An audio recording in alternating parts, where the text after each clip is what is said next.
Welcome to the Gateway Podcast, where we get a chance to sit and talk to the outstanding professionals who serve in the 37 Training Wing.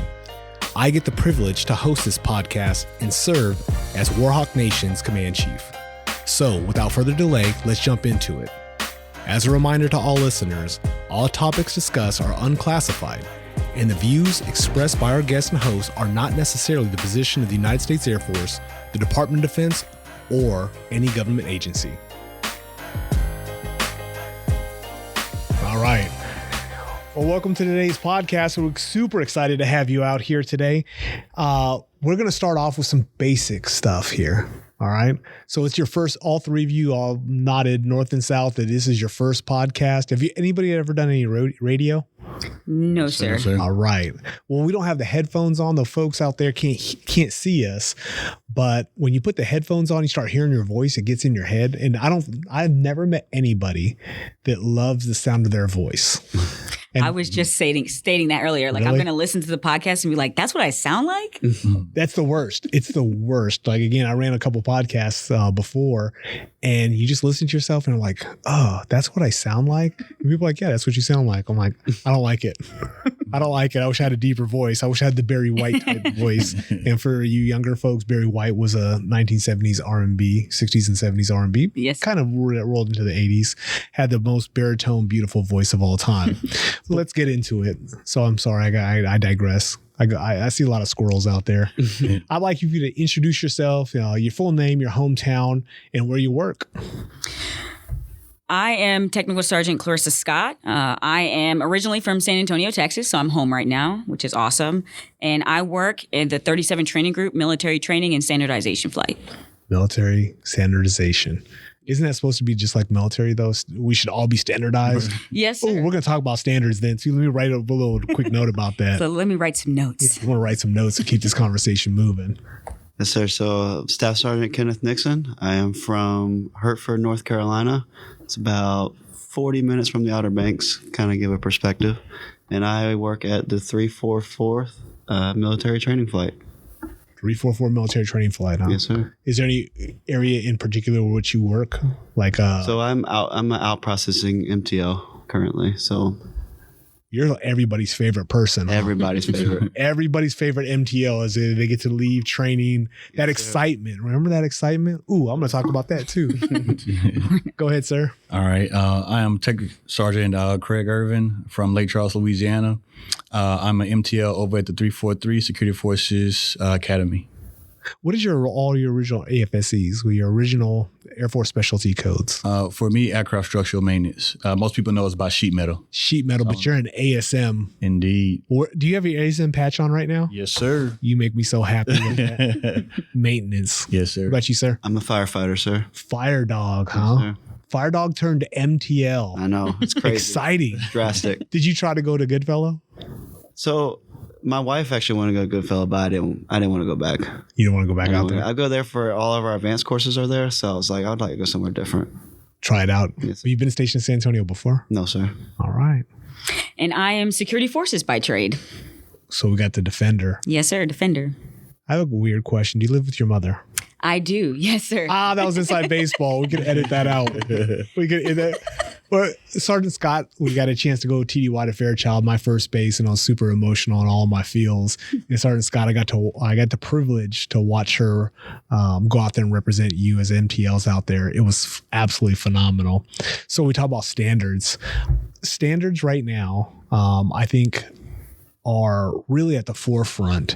If you went out there and asked the public and you're watching Dave Letterman or one of those shows and people walking out there and interviewing, like we have mics in front of us right now, they would probably synonymously or equate military with standards. Mm-hmm.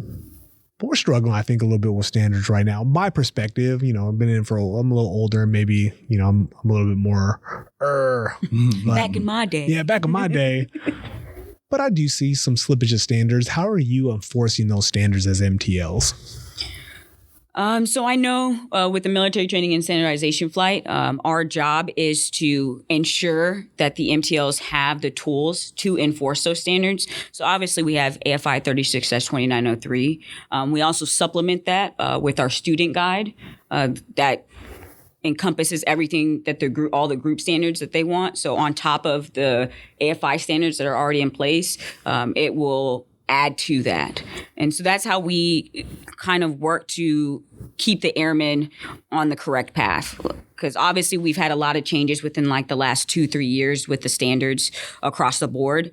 And so what we try to do is, hey, we know that things have changed, but there are still some things that we feel works really well in technical training and keeps you focused. And so we're going to implement that for you guys. That's good. What about you? How do you make corrections?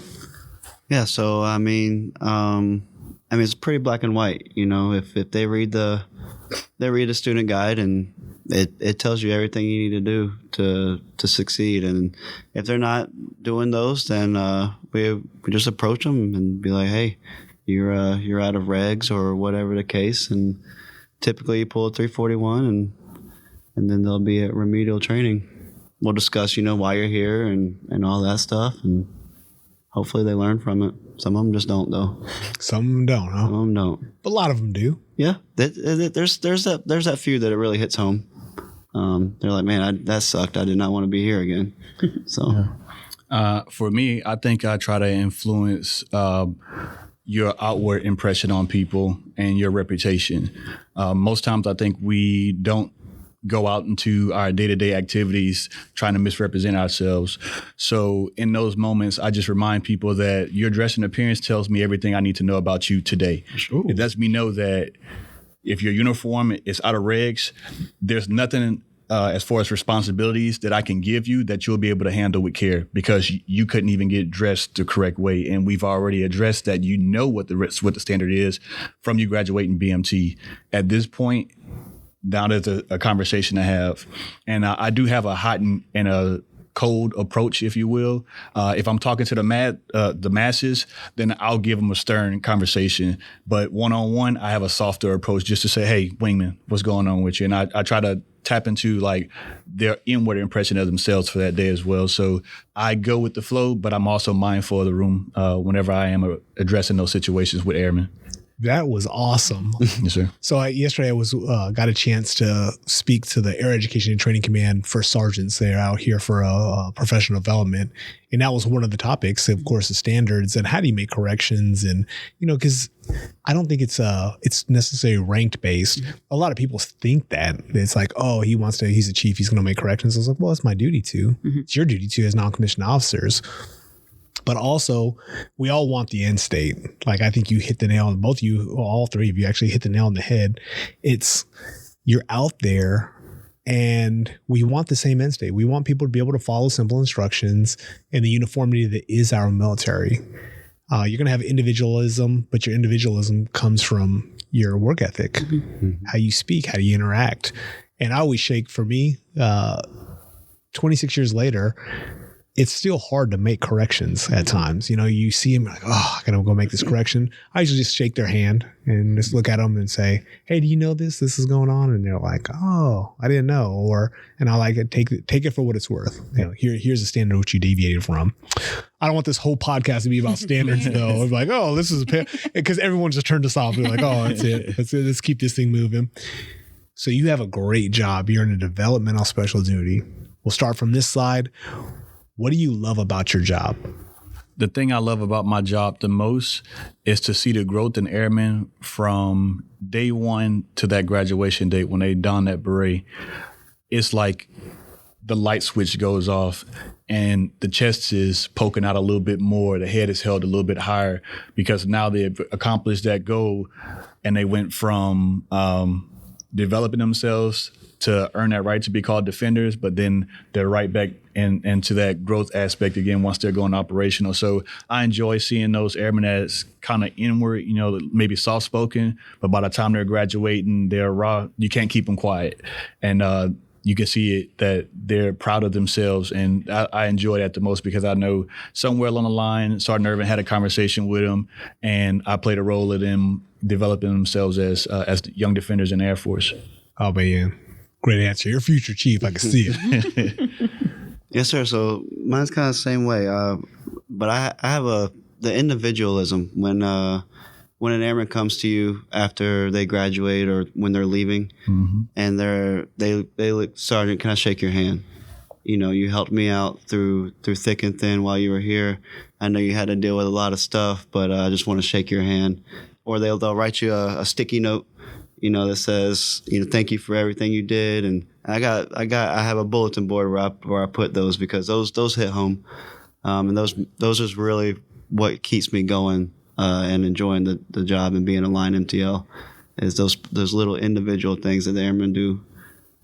It's really nice. That's awesome. Yep. It's remotivation for you too, Absolutely. right? Because a lot of times in your career, I mean, I've been in for 26 years, but you remember the smaller things at times. It's like, hey, you know, everybody has different love languages, but I love that somebody, you know, takes the time. Our young men and women out there who join our service to take the time to recognize one of our outstanding NCOs and say thank you. Yes. Just a simple thank you on a small piece of paper. Well, that's a great feeling, I'm sure. Yes, sir. Yeah, I'm along the lines of them also. When airmen reach back out to you or talk to you before they leave and, hey, thank you so much for all the help you gave me. I have airmen that email me with updates on like what's going on with their career, or if they have any questions or anything like that. Because I always tell them, hey, please reach out if you do. Obviously, after the 6 months requirement from when they arrive at their first duty station. But I think that the thing that motivates me the most is, one, helping obviously shape the airmen, provide them that strong foundation to build off of for the rest of their career. And then also things that I've learned as a group MTL is supporting not just those airmen, but also the MTLs within the career field.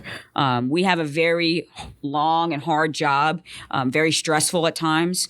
And knowing that I can be there to help in any way I can, whether it's, you know, helping with making sure the standards are good across the board, or even just getting within the squadron, seeing what they need from us, or even just being out there and helping them, you know, holding airmen accountable, or just interacting with the airmen, letting them know that, hey, we are here to help you. Our job is to ensure that you have a safe space to, one, let us know if you have any issues, but then also like, hey, I am struggling in class. Like, do you have any ideas on how I can get better or whatnot? Just making sure that they know that we're here to help them. So you have a very distinct, and you actually made me think about this.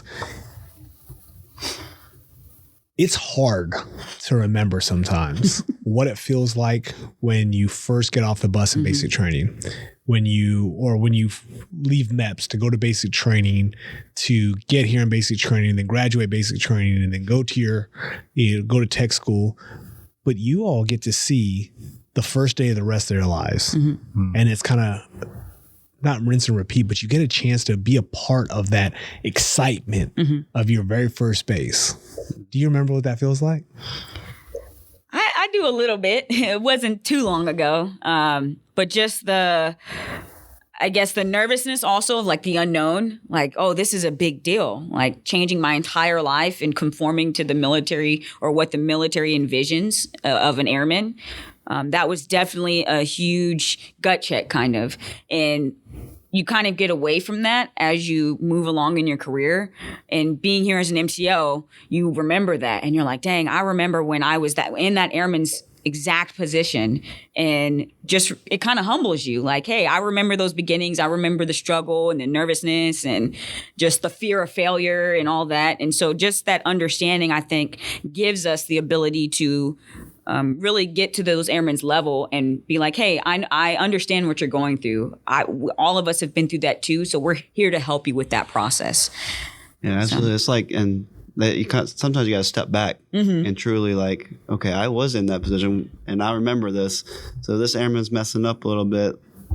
I did the same thing, you know. So how was I taught to handle through those moments? And yeah, for sure. Yeah. In the Defender world, I have an amazing working relationship with cadre and things. So my approach on things is I encourage them to step out and, you know, be that first airman to raise the hand. And I encourage them to fail. I say, hey, this is a safe place to fail, because one thing I know for sure is that whenever it is highlighted, the cadre is going to step out, and then that experience, that expertise is going to show. And then you'll get that real-time training in front of everyone. But I guarantee that's the first and the last time that you won't know that specific information. And you'll be the person teaching your wingman that maybe was afraid to step up. They'll come back, hey, how did you do that again? Or what's this or what's that? And they're sitting there ready to go, and it pays dividends in the long run. So I encourage that, because it truly is an opportunity for you to step out and you start to build that confidence as well. So you all, I take it everyone's re-enlisted? Yes, sir. All right. So everyone's re-enlisted. You're getting the first folks in, or the first accessions, their first enlistment type. What kept you coming back? Why'd you come back? I came back, well, for one, I love to travel. So that got me. I've been to places that at 17 when I signed the dots and left at 18, that I never thought in a million years I'd ever see or be at. So that's what definitely kept me going. And then I enjoy it. I enjoyed fire. I enjoyed being a firefighter, and the people that I met throughout. I mean, I got some friends that will be lifelong forever. So yeah, that's the biggest motivation to stay and keep re-enlisting, and then so it's steady. It's nice. One of the reasons I'm still in is since I started the journey, through the folks I've met along the way, the mentors, looking at different leaders that I've had, I made a decision that I'm going to retire in the Air Force a long time ago. And I see myself retiring a chief, mission not accomplished yet. So I'm still here to get the goal knocked out. Awesome.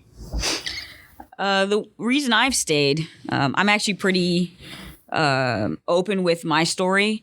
And there was actually a point where I was like, I don't know if I can do this anymore. I don't know if the military is the right fit for me. I was kind of run down and just not feeling it anymore, to be completely honest. But my previous commander, before I got picked up to be an MTL, was amazing. He knew the struggles I was going through and was like, hey, I really think that you have more to offer the Air Force than you're experiencing now.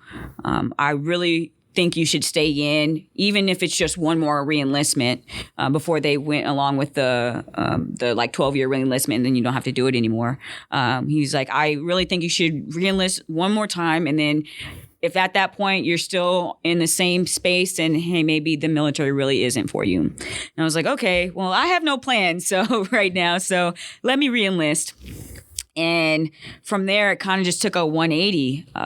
Ended up working as CSS, so helping my commander with programs, things like that. And he knew I wanted to be an MTL. He was like, hey, they have an AMS ad for it. So clicked the button, got picked up for it. And since I became an MTL, it's completely changed my mindset on the Air Force. It showed me kind of what I want to do when I grow up, is take care of people.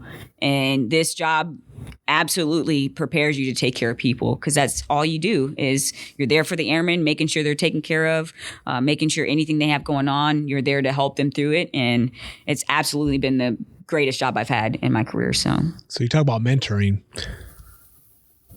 I'm sure you all have a mentor out there, somebody, or maybe multiple. Hopefully, I'm hoping that you have multiple mentors in the service, out of service, maybe sister services. There's mentors out there everywhere. What makes a good mentor? That they're walking what they're talking. I can Amigos say, reference there. Yeah. I've had quite a few mentors. One retired senior master sergeant, Edner Francois. I called him the big guy. Every time I see him, big fella. He was definitely one of the inspirations. And coming here and meeting Senior Master Sergeant Rucker, it just lit a wildfire after that. When Senior Rucker is in the building, those guys are so inspirational, and those are the folks that just took me to a whole new level. So whenever I do have my tough days, I can see Senior Rucker out there grinding and working, and I'm like, oh no, it's time to step up to another gear. So definitely have several mentors, but those are the few that definitely are like night and day difference, that inspire me to a whole new level. That's awesome. Yeah, absolutely. So mine are like, my first assistant chief in fire. So the assistant chiefs operate the shifts, right? So you got A shift and B shift, and then you got the boss of those shifts. Chief de Guzman, he was a civilian, and the guy was probably the smartest person I think I've ever met in my life. Air Force, life, it didn't matter. And I was like, if I could be like anybody, it'd be him. And I still, to this day, talk to him, reach out to him. And I haven't seen him in probably 6-7 years, and still can easily just send a text and be like, hey, sir, I need help with this or whatever. But he's a big, jolly guy, just kind of like you said. He's happiest person I've ever met, smartest. So it's like, to me, those are good mentors where they'll sit there, they'll listen to you, but then they also, like you said, walk to walk, talk to talk. They give you the advice that you need, whether it be the hard-hitting advice or the good advice. Indeed. Just they know what to say and how to say it, and they also live it. Yeah, what makes a good mentor to me is what you guys were saying of giving that good advice, but also not telling you what you want to hear, but what you need to hear. Sometimes that's not always going to be something nice, and sometimes you need that, kick in the butt to be like, hey, you're not in the right space right now. You need to be here. And these are the steps you need to take to get here. Some mentors I've had, my mom, of course. I know you made a joke about me living at home. No, I do. love this story. I pay no rent, so it's amazing. Hey, that's a great story, though, too. I don't know if I can do it. It gets rough sometimes, but my mom is definitely my greatest mentor. She was previously in the Air Force, medically retired after 23 years. So she knows how the Air Force is and can give me really good perspective, and just not even just in life, but also within the military. And one of my previous supervisors, Master Sergeant Smith, she was one of my former MTLs I worked with, and just pushed me to do more than what I thought I could do. For a time, I was content to kind of just do my job, do really good at my job, and that was it. But she was like, hey, no, you can go out in the community and do all these other things, stuff that you're interested in, and really push me to just be a better person and airman. And so, yeah, absolutely has inspired me to continue my route. My kids tell me that someday. Dad, you inspired me. You're my mentor. My mom knows I love her. That's awesome. I hope she listens to this podcast and she's going to be in tears. She's not going to listen. What? Not at all. I put on my Master MTL rope. I was like, hey, Mom, I got this, this ceremony. She's like, yeah, I'm not making that. I was like, fair enough. Okay. But still your mentor. Yeah, still my mentor. Still my mentor. So we have one thing that came out, it's probably been out for 10, 12 years now, is the resiliency pillars. We talk about the 4CAF pillars for comprehensive airman fitness. I still like that. I think that is a real good whole person approach to, to just kind of living a life. It's a good framework. I mean, you can add to it. It's not like these are the rules and that's it. But when you get off duty, what's inspiring you out there? Or what do you not? Maybe that's a different question. But when you get off of work, what do you do to recharge, to like kind of rejuvenate a little bit? What are the things you're out there doing? I know for myself, I'm one of those weirdos you'll see sitting in their car for like an hour. And I think for me, that's my time to decompress. So like I'll come home and I'll sit in my car, read a book or something, or listen to a podcast. And that might be because I have a lot of brothers and sisters. So my house is kind of loud all the time. And so I just need time to relax, get my frame of mind out of work and into that family mode. And kind of put stuff away, especially as an MTO, because you hear all manner of situations and things that airmen are going through, and that can start to weigh heavy on you at times. And so taking that time to decompress is amazing. And then I also read a lot. That's one of the things that I use. I love to read. So, yeah. So family for me, my kids, and my wife. It's I wouldn't say it's a decompression state because as soon as I get home, I'm in dad mode. So I go from work dad to home dad, it feels like. So, but definitely my kids and wife keep me keep me sane and keep me on a level playing field. But I also, when I go home, I don't have the radio on or nothing. I'm driving home. It's a 25-minute drive and just silence of just me and my thoughts, I guess. Yeah. But I enjoy it. When I come to work, I'm blasting music. When I'm coming from work, I got the music off. So it's kind of power down mode a little bit before you ramp back up. Exactly. That makes sense. But then vacations. I love taking vacations. I like to. I feel like in the MTL world, if you don't put your phone to the side, like as soon as you walk in the door, you'll still be working because you have the group chat. Something's always going on. The updating the other MTLs of what's going on and everything.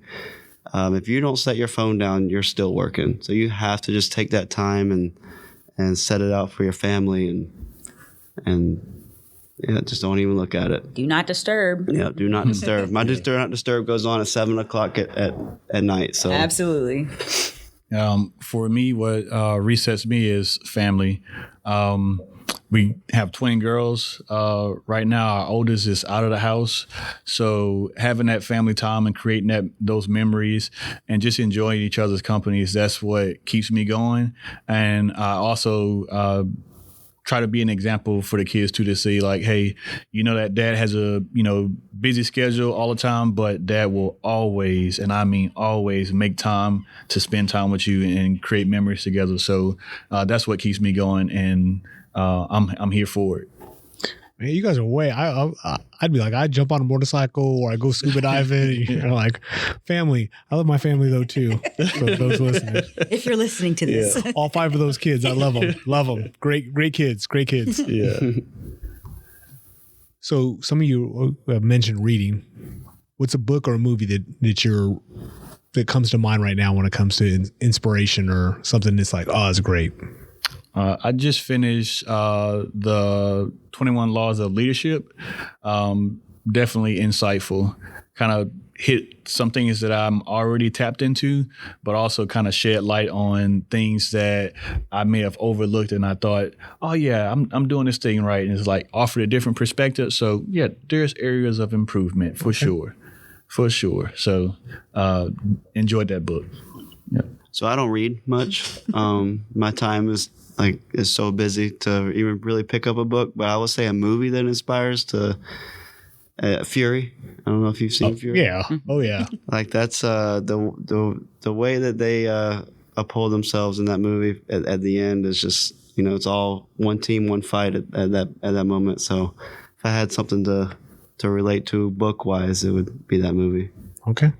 Yeah, I'm more of a fiction reader, so like leadership books and things like that. I know as you move along in the rank that you should start tapping into stuff like that. I haven't quite made it there yet, but I do listen to a lot of podcasts and things like that on my hour-long drive in the mornings to and from work. So that and then TED Talks, I listen to that because I like learning a little bit of everything. And TED Talks, as you know, everybody is different and has a different topic that they're discussing. So I like to listen to those a lot. So I like mindless fiction. I really love mindless fiction. That's something to shut my brain off. Yeah, Absolutely. exactly. Yes, sir. That's how I fall asleep. I have my Kindle and almost chips in my teeth when it hits me in the face because I'm falling asleep. Best friend, sir. I do the exact same thing. I always read before I go to sleep. I read I read a lot of books, but like I'll tell you that mindless fiction, it just sets me in a different atmosphere. Those thrillers or mysteries, or even like I just read Frankenstein for the first time in a long time. A classic, great writing all the way through. So those are different things that I think that we all can kind of get behind. Only one movie though, huh? No other movies? What's your go-to movie? I will say I saw Dune 2 in theater twice, and it was outstanding. And I'll probably go see it a third time. That good. It was amazing. You saw it as well? I haven't seen it. I've heard the same thing she just said. The first one was good, but it kind of left you hanging a little bit. Yeah, the first one was kind of setting the stage for everything else. And the second one is where we kind of get into the meat and potatoes a little bit. And yeah, it was outstanding. I went twice, so in like a 3-day span. Oh, But, yeah. it's that good. Yeah, so I took my sister with the first time, and she wasn't even like really about it. She's like, okay. And then she was the one that was like, can we go see it again? I was like, let's go. So now she's all about it too. So Man, you got deep pockets because movies are so She lives with her expensive mom. now. She lives with her mom, that's what it is. I don't pay rent, so but yeah, I took my sister to the movies twice, so it is very expensive. So, Yeah, it's crazy expensive now. yeah. What about you?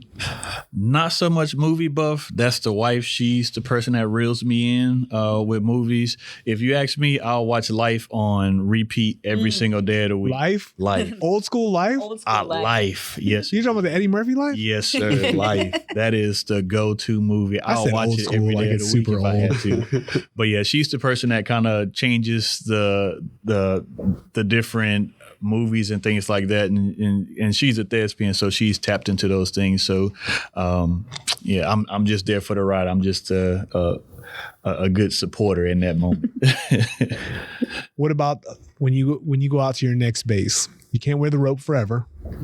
You develop mental special duty. It's part of it. You do it. You learn. You gain insight. You become a stronger person, a stronger NCO, hopefully. And then you go back out into the system. If you can send that law of attraction out there into the world, what is the next base you'd want to go to? Well, I already know what my next base is. Ooh. So my MAP came out, and I'm heading to Laughlin Air Force Base. Okay, next. right up the road. So right up the road, 2.5 hours away from here. So still close to home, still close to my mom. That's Del Rio, right? Yes, sir. Okay. Yes, sir. Right on the border. And somewhat of a smaller mission set that they have there, a smaller security forces squadron out there. But one of the things I want to bring back that I find after my years that I've been in is taking care of the people.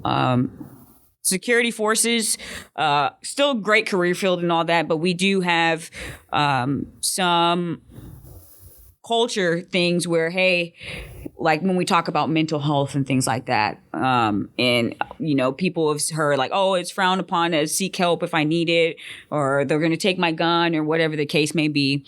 As someone that's actually experienced things like that and had supportive leadership, I want to be that for other airmen. So they know, hey, it's okay to take a knee if you need to. Like it's inevitable a lot of times. Like there's going to be things that happen in your life that you cannot control and that are going to throw you for a loop. And if you need to take a knee, you need to take a knee, and we're here for you. We have your back. We're going to take care of you and make sure that you can operate to the best of your ability. And so that's what I want to bring back to my career field, and just have my airmen know that I'm there for them and that I have their back.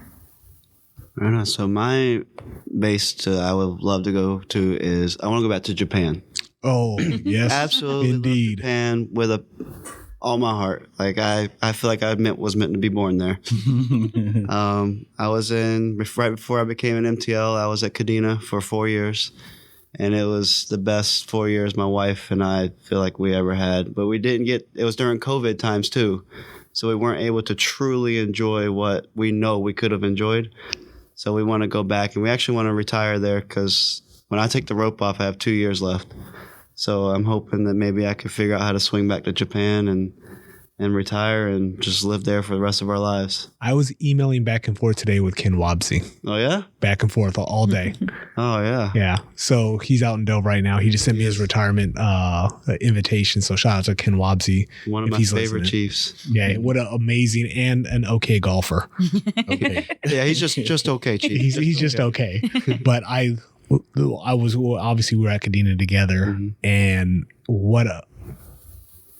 this weekend, for some reason, I don't know why, it hit the whole family. My daughter, my wife, we were just, man, we really missed that culture. And Truly. even because we were there for COVID as well. I was there from 18 to 22, and I loved it so much. And even during COVID, I could still rent tanks and go dive. Absolutely. They didn't shut down the golf course for a while, for very long. So Well, it's because Chief Wobsey was. yeah, that's what it is. It is. So Ken Wobsey, so that's awesome. So you go back there. You want to try Yokota or Misawa? We would do Yokota for sure. We really, I think Tokyo is probably my favorite city I've ever visited in the whole world. More than Osaka? You been to Kyoto? I've been to all those. Oh, that's and awesome. I think Tokyo was just. I went with the boys and I went with the family, and Okay. both times obviously different paths of enjoyment, but both times it was just great. You know, It is. It had something for everybody. It sure does. So I think my wife, she would go back. She'd go to Yokota, but I feel like we got unfinished business in Kadena. So Me too. Yeah, for me, it would be going back to Aviano. Oh, of course. There's your big trump card right there. I was like, Aviano. Have you guys heard of Italy? Yeah, we were stationed there before coming here to take on the roles for MTL. Same thing, COVID. We were there from 18 to 22, and we just felt like a decent portion of our time was taken away by COVID. So we'd like to go back and enjoy a little bit more of Aviano. So that would be the location I'd like to go. Oh, Y'all still have options. I'm like, I already have a base. oh, it's with you. You got plenty. You can still have I would love options. to go back to though would be Lodgesfield, Portugal. That's what you said. Yeah. I like lodges as well. Was my favorite place. Probably But it's not a whole base anymore, right? It's like kind of a small base. It's a small base. The base is still large, but it's a smaller population now. There's not as many military personnel out there because it's mostly run by Portuguese contractors. But it's the only base that I know of that's in FBCon Alpha because they don't really have too much crime there. It's a really small island. Everyone knows everyone.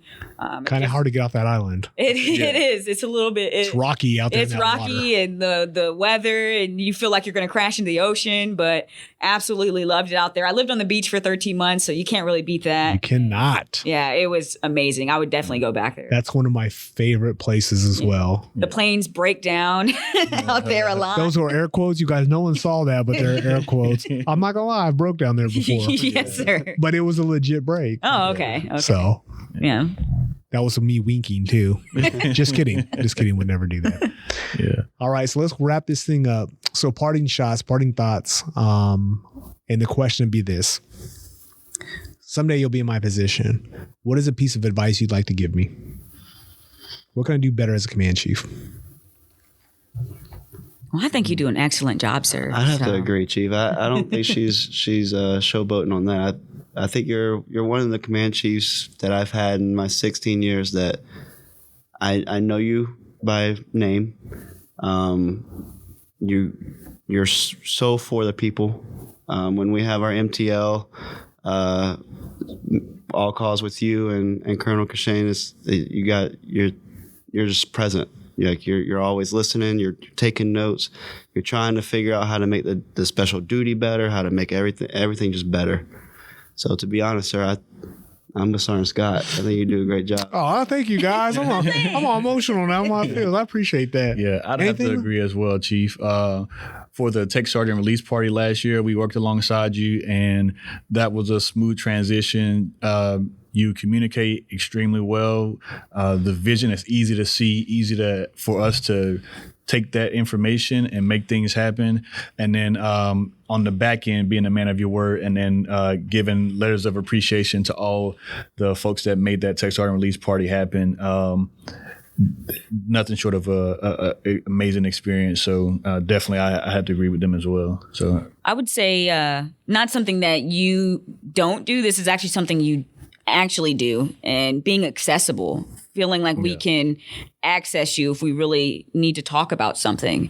You're very adamant about, hey, like when we have our MTL all call, hey, here's my government cell phone number. If you guys have any questions at any time or need to talk to me about something, go ahead and hit me up. And I've used that a couple times because I'm like, I know this sounds dumb, but hey, sir, it's Tech Sergeant Scott. Like, That's my personal number, by the way. Oh, is it? Oh, that is my dang. personal number. I did not know that. No, I get so anybody in the wing, that's why I was like, hey, my mom texted me on that too, so let's not ruin that number. Don't No. I don't won't send me put your hate business mail out there like that, No, sir. but I appreciate that. Like Yes, even sir. today when you're asking me a question, Yes, sir. I like that does.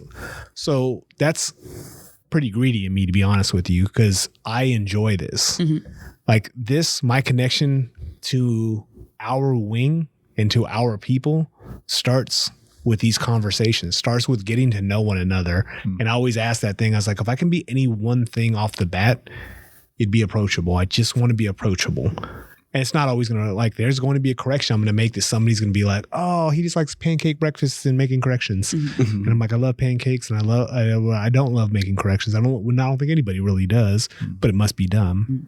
But with these conversations and the ability to serve here in the Warhawk wing, the 37 training wing, it's awesome. So I thank you for being here. And with that, we'll sign off. Well, thank you for having us, sir. Yeah, We absolutely. appreciate Thank it. you. Cheers.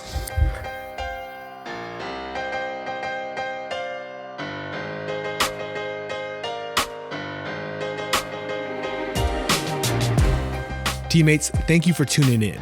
For any topics, questions, or guest requests, please shoot me an email or leave a comment below. Thanks for tuning in.